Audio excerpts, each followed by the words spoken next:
کمینوں کے پاس اقتدار کی سب سے بڑی نشانی یہ ہوتی ہے کہ وہ اپنوں سے اکڑ کر اور دنیا سے جھک کر ملتے ہیں۔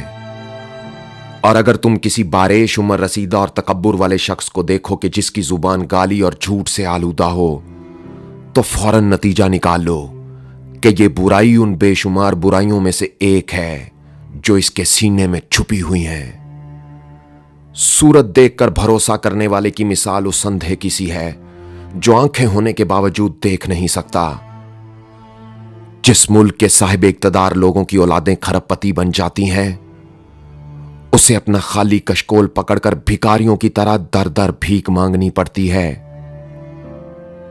جب کوئی لیڈر اپنے بچوں کے لیے قیمتی تحفے اور تحائف قبول کرتا ہے تو وہ اپنی قوم کے مفادات کو اندیکھے لوگوں کے سامنے فروخت کر دیتا ہے۔ جہاں آرٹسٹ اور فنکار کو حقیر اور کمتر سمجھا جاتا ہے، اس دھرتی کے برتر لوگ ہمیشہ بونے قد والے ڈاکو ہوتے ہیں۔ وہ ملک جہاں علم اور ہنر کی قدر نہ کی جائے، وہاں سے پڑھے لکھے اور مہارت رکھنے والے نوجوان کوچ کر جاتے ہیں۔ اور وہ دھرتی جہاں لیڈر بار بار جیل جانے کو اپنے لیے باعث عزت اور اعزاز سمجھتے ہیں، وہاں عزت کا معیار شرافت اور ایمانداری نہیں رہتا۔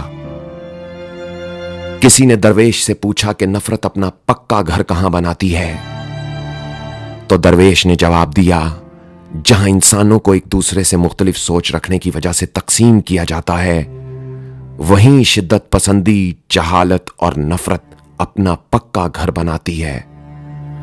اور پھر وقت گزرنے کے ساتھ ساتھ وہاں کے لوگ اپنی زنجیروں سے محبت کرنے لگتے ہیں۔ جہاں زنجیر کی پرستش ہوتی ہے، وہاں سوال کرنا اپنی جان سے بے وفائی ہے۔ جہاں استاد خود تعلیم اور تربیت کے زیور سے محروم ہوتا ہے، وہاں پھلدار شجر اور سائے کا سوال نہیں کرتے۔ جہاں 4 کتابیں پڑھ کر لوگ اپنے آپ کو حرف آخر سمجھتے ہیں، وہاں خاموشی آپ کی بہترین دوست ہے۔ اور آخر میں ایک قیمتی بات اپنے ان دوستوں کے لیے جو میرے ویڈیوز کو شیئر کرتے ہیں اور میرا یوٹیوب چینل سبسکرائب کرتے ہیں۔ دوستو، شخص بن کر نہیں بلکہ شخصیت بن کر رہو، کیونکہ شخص تو خاک ہو جاتے ہیں مگر شخصیت ہمیشہ زندہ رہتی ہے۔ اپنا بہت خیال رکھیے گا اور ان کا بھی جن کا کوئی خیال نہیں رکھتا۔ اللہ ہو آپ سب کا حامی و ناصر۔ اللہ حافظ۔